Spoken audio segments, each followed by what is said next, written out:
Welcome to Crime Stories for Sleeping. I know your mind won't quiet. Your eyes fight to stay open. But tonight, let my voice carry you away. Somewhere in the dark, there's an unsolved mystery, a locked room, a missing witness, and the rain, always the rain. Close your eyes now. The story begins in 3, 2, 1.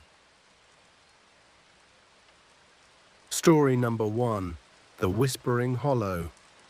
The town of Blackvale slept under a blanket of thick fog, the kind that clung to your skin and whispered secrets as it curled through the streets. It was the kind of place where people locked their doors early and avoided the woods after dark, not out of fear of animals, but because of what the old-timers called the Hollow's Toll. Every 10 years, like clockwork, someone vanished without a trace. No bodies, no ransom notes, just silence. Detective Sarah Wren had heard the stories, of course. She'd grown up in Blackvale, left for the city, and returned only when her father's failing health demanded it. She didn't believe in legends. She believed in facts, in evidence, in the cold, hard truth. But when Lacey Monroe disappeared on a damp October night, Sarah found herself staring at a case file that defied logic. Lacey's boyfriend, Jake, had been the last to hear from her. His statement was brief, his hands shaking as he recounted the final phone call. "I think someone's following me," Lacey had whispered, her voice fraying at the edges. "I can hear them, breathing." Star. Then nothing. The call had dropped, and Lacey was gone. No struggle, no scream, just the empty hiss of dead air. Sarah started where any detective would, retracing Lacey's steps. The girl had been walking home from her shift at the diner, cutting through the edge of the woods to save time. A stupid decision, maybe, but not a crime. The path was well trodden, lined with the imprints of countless footsteps pressed into the damp earth. But halfway along, the footprints stopped. Not like she'd been dragged, not like she'd run. It was as if she'd simply stepped out of the world. The only clue was a single item found nestled in the roots of an old oak. A small, hand-carved doll, its face smoothed by time, its dress stained with something dark. Sarah turned it over in her hands, her stomach tightening. She'd seen dolls like this before. In fact, she'd owned one as a child. Her father had called them hollow children. The memory came unbidden, her father's rough hands pressing the doll into her palms, his voice low and urgent. "If you ever hear whispering in the woods, Sarah, you run. You don't look back." She'd been too young to understand. Now, standing in the shadow of the trees, she wondered if the old man had known more than he'd ever let on. That night, Sarah dreamed of the woods. In the dream, she was walking the same path Lacey had taken, the fog curling around her ankles like grasping fingers. And then she heard it, a whisper, so soft it might have been the wind. "Find the well." She woke with a start, her sheets damp with sweat. The clock on her bedside table read 3:07 a.m. The next morning, she drove to the town archives, digging through brittle newspapers and faded police reports. The disappearances were all there, neatly recorded every decade like some macabre ritual. 1982, 1992, 2002, 2012, and now 2022. But one name caught her eye, a case from 1972, a full decade before the pattern began. A young boy had gone missing, His body found 3 days later at the bottom of an old well on the outskirts of town. The well had been sealed after that, the case closed as a tragic accident. Sarah knew that well. She drove there as dusk settled over Blackvale, the trees leaning in around her like silent watchers. The well was exactly as she remembered, a crumbling circle of stones, the wooden cover rotted through. Someone had pried it open recently, the splintered wood was fresh. Her flashlight beam cut through the darkness as she peered inside. The smell hit her first, damp earth and something older, something rotten. And then she saw them, dozens of dolls, their blank faces staring up from the depths. But that wasn't what made her blood freeze. At the very bottom, barely visible in the weak light, was a hand. Pale, motionless. Lacey's hand. Sarah stumbled back, her breath coming in ragged gasps. She reached for her phone, her fingers trembling as she dialed for backup. But before she could hit call, she heard it. The whisper. It didn't come from the well. It came from behind her. "You weren't supposed to find us." Sarah turned just in time to see the figure lunging from the trees, a face she recognized, a face she'd known her entire life. Then darkness. When the townspeople found her car the next morning, the engine still running, the door hanging open, they knew. The hollow had taken another, and in 10 years it would take again. Story number 2. The Last Broadcast. The radio tower stood alone on Black Ridge, a skeletal finger of steel and rust pointing at the sky. It had been abandoned for decades, ever since the night of the final broadcast. The night WKXZ went silent forever. Most people avoided the place. The locals said the tower was cursed, that if you listened too closely to the static, you could still hear the voices of the dead. I didn't believe in curses. I was a journalist, and I was here for a story. The station's last transmission had been on October 17th, 1987. The DJ, a man named Ray Sutter, had been playing his usual late-night horror show. Sutter's Shadows, when something went wrong. Witnesses said the broadcast had started normally. Ray's smooth voice introduced a classic ghost story, the kind meant to lull insomniacs and night shift workers into a comfortable unease. But halfway through, the tale was cut off by a sharp, wet noise, like something being dragged. Then whispering, not Ray's voice, something else, a chorus of murmurs, too many to count, overlapping in a language that didn't sound human. The last thing heard before the station went dead was Ray screaming. The police found the studio empty. No sign of Ray, no sign of a struggle. Just a single chilling detail. The microphone was still on, coated in something dark and sticky. I parked at the base of the ridge just after sunset, my recorder in hand. The tower loomed above me, its red warning light long dead.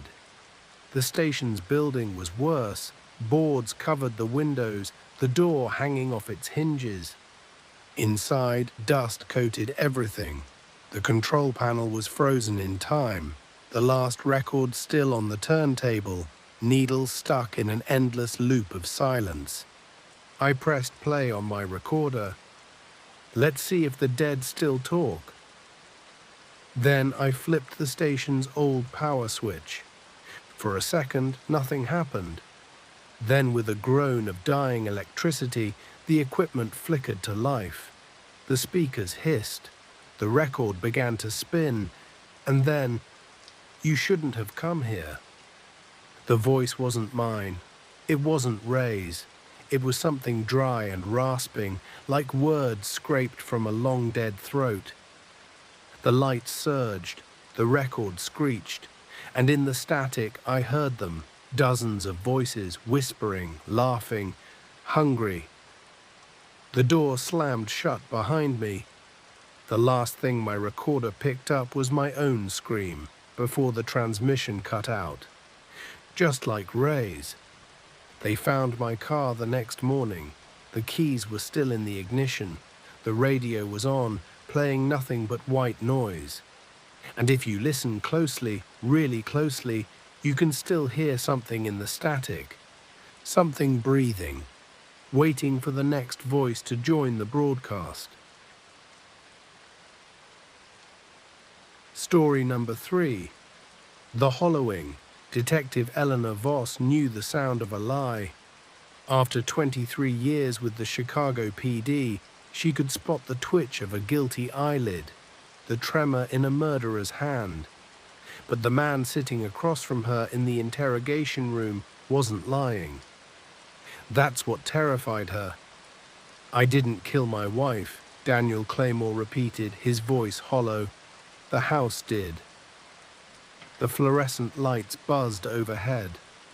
Eleanor studied the crime scene photos again, the perfect circle of blood on the bedroom floor where Rebecca Claymore had died. The walls scratched raw as if something had tried to claw its way out from inside the plaster. No fingerprints, no murder weapon, just a single chilling detail. The couple's antique standing mirror had been moved to face the wall. "You expect me to believe your house is haunted?" Eleanor asked. Daniel's pupils dilated. "Not haunted. Hungry." The Claymore house stood at the end of Hemlock Lane, a Victorian monstrosity with peeling grey paint and windows like cataract-clouded eyes. The previous owner had hanged himself in the foyer.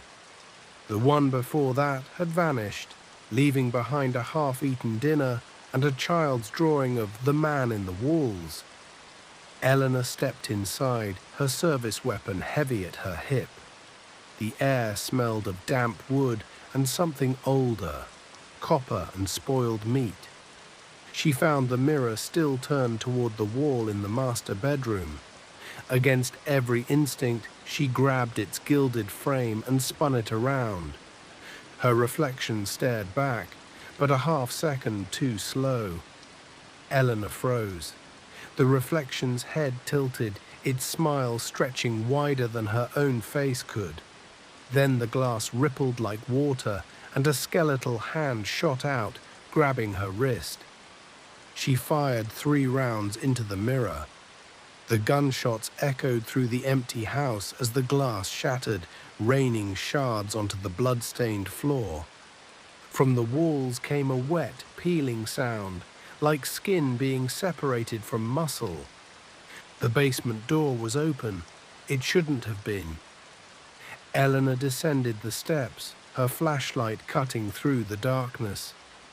The concrete walls were covered in finger-painted symbols, crude eyes and mouths, all weeping red. In the center of the room stood 7 figures, their backs to her. She recognized Rebecca Claymore's floral nightgown. The figures turned in unison. Their faces were smooth and blank, features erased as if rubbed away by a giant thumb. One reached for her. Eleanor ran, up the stairs, through the kitchen. The front door was gone, replaced by solid wall. The windows had sealed themselves shut. From the hallway mirror, her reflection watched with black, hungry eyes.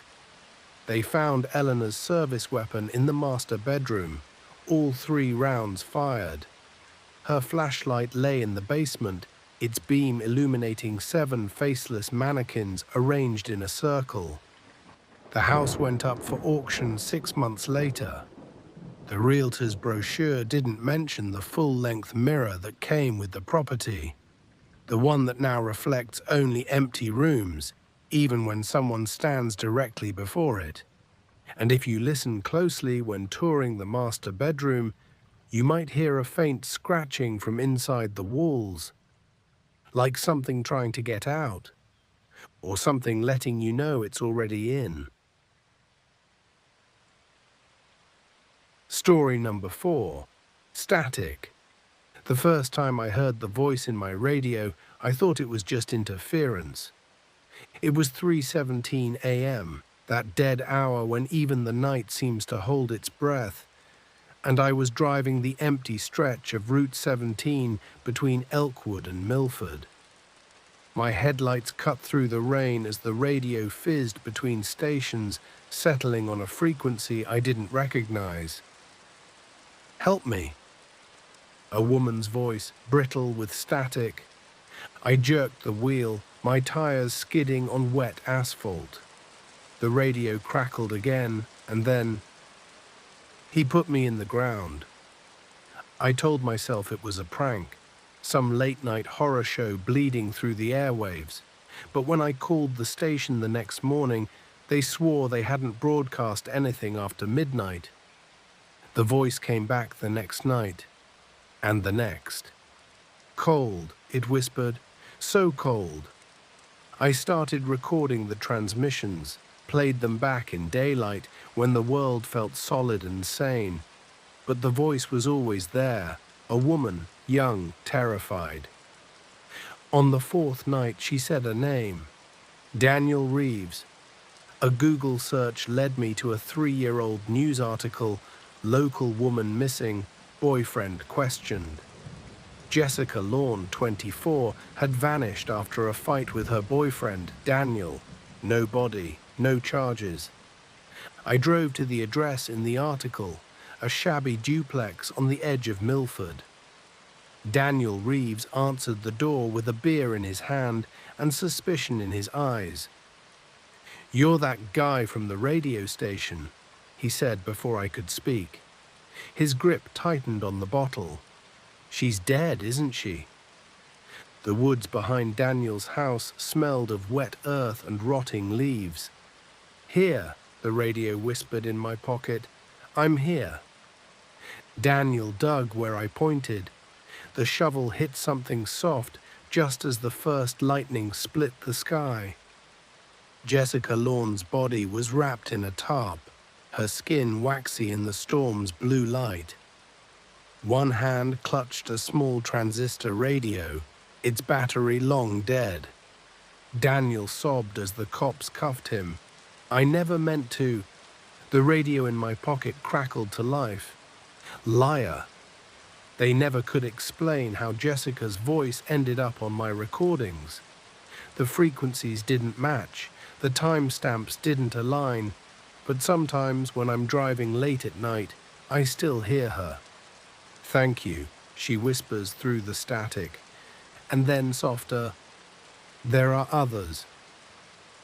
The radio clicks off. The needle points to an empty stretch of road ahead.